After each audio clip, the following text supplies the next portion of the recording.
Good morning, dear students. How are you, students? I think you are fine. You are in home. You are a little bit bored, but I think you are doing the best thing being at home because you are not affected by any disease and you are having lots of time to play. Just a little bit study you are doing, okay? You are having some classwork, having some homework and doing those very easily, I think. There are not lots of homework. Students, you know well that in grammar, vocabulary plays a great part. You know what is vocabulary? Vocabulary means word stock. That means stock of word. You have seen here vocabulary. What it means? Vocabulary means lots of words, different types of words in their different forms and their meanings as well. Okay? So vocabulary plays a great part in English. When you are writing something, you need stock of word. Without word, you cannot express anything. Whatever you want to say, you need to learn some words. Otherwise, you cannot express. So you have learned so many grammar lessons, tenses, their forms, noun, pronoun, adjective, verbs. That means parts of speech. Then articles, lots of things. But instead of knowing those things, you cannot express your views if you don't have a rich vocabulary. Okay? What are the vocabulary? Vocabulary means word stock. Vocabulary includes antonym, synonym, okay, similar sounding words, those are homophones, okay, and there are sounds, same sounding words, and there are lots of things, okay. Vocabulary has so many things. Here today I am going to discuss just two things, synonyms and antonyms. What are synonyms? Synonyms are words with similar meaning, okay. Similar meaning means same meaning. They are the same part of speech. Remember this thing, they are the same part of speech. Whatever word you are given, you have to find out the same meaning. That means the word of same meaning, and that should be of same parts of speech, not different parts of speech. You know what are parts of speech? Noun, pronoun, adjective, verb, adverb, preposition, conjunction, interjection. These are parts of speech. If a word is given in verb, you have to find out the same meaning word, and that will be of same parts of speech. That means there should be a verb also. Okay? Antonym means what? Antonym means words which are opposite or contrary in meaning. That means opposite meaning words are called antonyms. And these are also same, following the same rule. In case of synonym and antonym, you have to write the same parts of speech. Okay? If a word is given in adjective, and you have to find out the word that should be different, opposite in meaning, that word should be of adjective. Okay? So this is the main rule of these two things, that means synonyms and antonyms. Okay? There are lots of synonyms, lots of antonyms. If you find out from dictionary, there will be lots of synonyms and antonyms. From any grammar book you can find lots of synonyms and antonyms. Those should be remembered. Okay? There is nothing to understand. Just you have to remember the meaning as well as the opposite meaning. Okay? This is the main thing to do. So I have given some example. Three examples I have given from synonym and antonym, just to make you understand that how they comes in the sentence. Okay? Suppose everyone admired him for his honesty. So here admired is a verb. So admire means what? Admire means to praise. But when you are writing something, you want to say that word, that means praise. Okay? But praise word you have forgotten. But you know that something to do good. If anybody does any good, we give him something in complimentary way. Okay? That is called what? Praise. But you have forgotten that word praise. So if you have the stop word, you can use admired in this case of praise. Okay. So everybody praised him, everyone praised him. You can write everybody admired him. Okay. Or you have been given, suppose, write the synonym of the word admired. So you know admire means praise. You know in your mother tongue, in your own language, but you don't know the English. Then you don't get the number. So this will bring you the number as well. Because if you write admired and if you can write praised instead of admired, you get the full marks. So everybody admired him for his honesty. You can write everybody praised him for his honesty. Meaning is same. Same meaning means synonym. Next sentence. We made a very brief halt in Kolkata.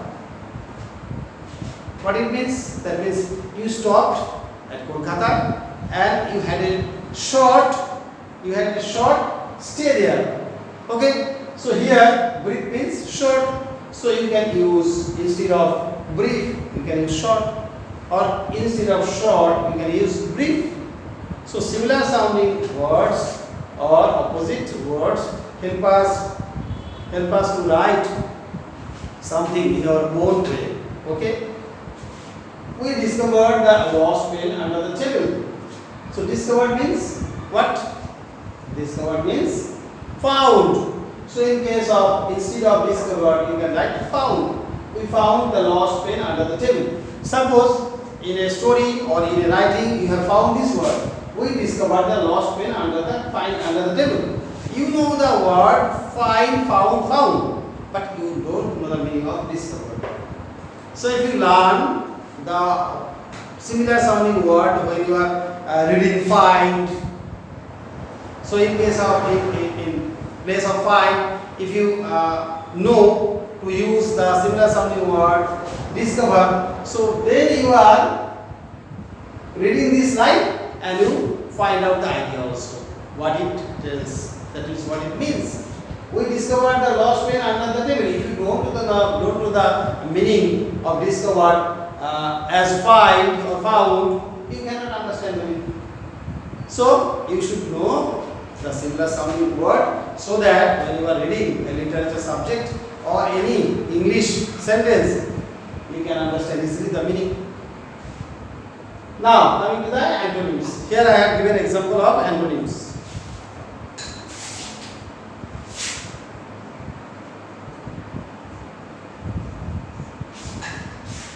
Suppose this knife is sharp and you used a knife that is not sharp enough. So what to use? If the knife is not sharp, you cannot use it properly. So what will be the word instead of sharp? This knife is blunt. So you should know the meaning of sharp as well as know the meaning of blunt. And you should know that sharp is opposite of blunt and blunt is opposite of sharp. Then whenever you want to use in language, the word would automatically come in your mind. You can write. Man is mortal. Mortal means one who dies. Okay. So there are no animals in the world which will live for long, live forever. Okay. All the animals will die one day, and the animals which will die one day, those are mortal. Suppose some animal is immortal. That means not dying. Some animals won't die. You know that animal won't die. Okay. So you can use the opposite word immortal as well. If you know the opposite word of mortal is immortal, otherwise you cannot use. Okay. As I know the word immortal, I automatically use immortal. Okay. When I was saying man is mortal, so if the animal is going to die, mortal, not going to die, I automatically write is immortal because I know the meaning. So you need to know the meaning. That means opposite meaning. Otherwise you cannot express whenever you want to say something. This frog is cheap. You know cheap means? Cheap means what? Very less value. So if the value is high, what to say? It will be what? Costly or dear. So this clock is dear or this clock is costly.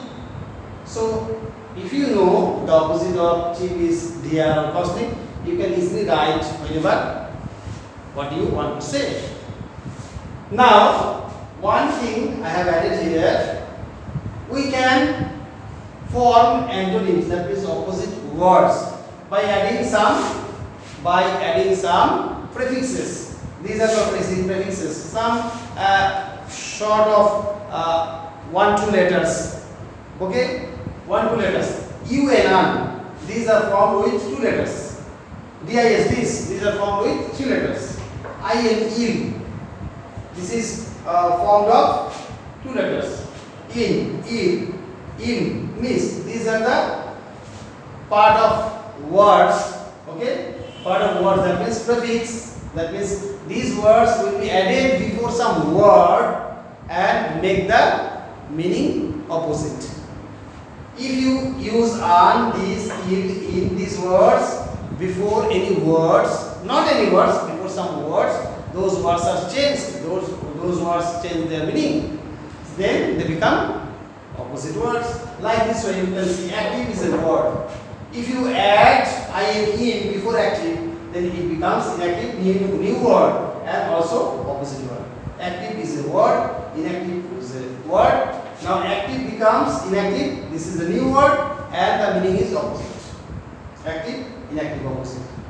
Now in this way, healthy, unhealthy, use, misuse, proper, improper, regular, irregular. You cannot use these words, that means you cannot add prefixes in all the words. Okay? In some cases you can use these part of letters, part of words, that means prefix. These are called prefix, okay? Which are added before, those are called prefix. You can these prefixes to make the word opposite in meaning. Not for all cases. You cannot say sharp, this sharp, miss sharp, unsharp, you cannot say.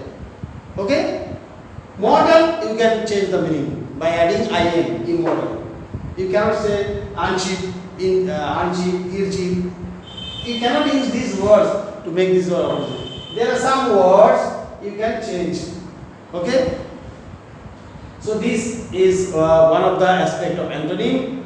When you know the meaning, opposite meaning, these words are your wealth. These words are your treasure. Okay? In grammar, vocabulary is a treasure. Vocabulary is the treasure box. Okay? Suppose you are saving coins in piggy bank. When there are shortage of money, you don't have note. You don't have notes. Okay? And you need to purchase something. Then you can bring those coins and make them notes to purchase something. So here also, antonyms, synonyms, and all the vocabulary, whatever is there in grammar, those play as the store, play as the bank. Okay, bank of your English words. These words can be used when there is shortage of word. When you are writing something, you are not finding any word. If you learn lots of synonyms, antonyms, they will help you to make your writing very much valuable, very much weighty. Okay? So this is important part of grammar. Important part of grammar. I think you would love to read lots of synonyms and antonyms. Okay? I will be sending synonyms and antonyms as much as possible through snaps. Just you have to memorize those. Okay? With spelling and pronunciation. With spelling and proper pronunciation. And this will help you to learn the English in a better way, and to write English in a better way, to speak English in a better way. So I think all of you want to learn English in a better way. So I think you would all love to read this vocabulary by heart. Okay? So today's class is over up to here, and in my next class I'll give you another lessons on grammar and vocabulary. So till then, bye bye all of you.